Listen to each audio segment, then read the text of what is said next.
Баршаңызға сәлем. Видеода көрсетілгендей 3D объектіні өз пәніңізде пайдаланып, оқушының қызығушылығын арттырып, пәніңізді қызықты өткізгіңіз келсе, видеоны соңына дейін көруге кеңес беремін.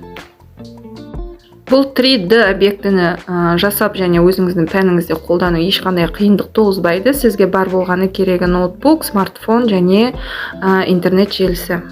Ноутбугіңізден Google парақшасын ашып, оның іздеу жолақшасына Meet Education деп жазып, видеода көрсетілгендей бірінші сілтемені басып, сол платформаға кіресіз. Одан кейін сізге осындай терезе ашылады. Ол жерге сіз міндетті түрде тіркеліп, яғни регистрация жасауыңыз қажет.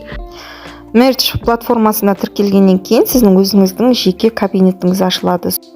Сол жеке кабинетіңіздің сол жақ бөліміне назар аударатын болсаңыздар, төменгі жағында помощь и поддержка деген бөлімінде сіз арнайы куб слиянияны жүктеп алуыңыз қажет болады. Сол батырманы басқаннан кейін тағы бір терезе ашылады. Видеода көрсетілгендей сілтеменің үстін бассаңыздар, сол сілтеме арқылы тағы да келесі бетшеге өтіп, астыңғы бөлімінде куб слиянияны жүктеп алатын PDF форматтағы құжат беріледі. Сол сілтемені басқаннан кейін сіздің компьютеріңізге немесе ноутбугіңізге PDF форматтағы кубтың шаблоны жүктеледі. Осы көрсетілген шаблонды шығарып алып, өзінің берілген қимасы арқылы қиып, бір-біріне жабыстырып аласыздар. Сол кезде сіздерге мынандай куб пайда болады. Осы куб арқылы біздер 3D объектілерді көретін боламыз.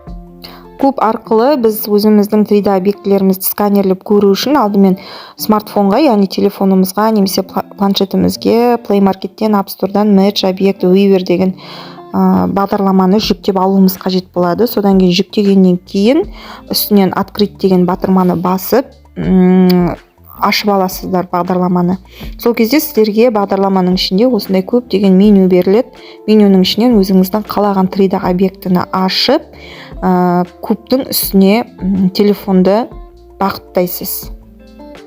Жүктеген бағдарламаны ашып, қалаған өзіңіздің 3D объектіңізді таңдап, үстінен басқаннан кейін сізге камера ашылады. Камераны апарып, кубтың үстіне бағыттаған кезде осындай жүктелу сақинасы пайда болады. Сәл күтіп, содан кейін шеңбердің іші толғаннан кейін 3D объекті ашылады.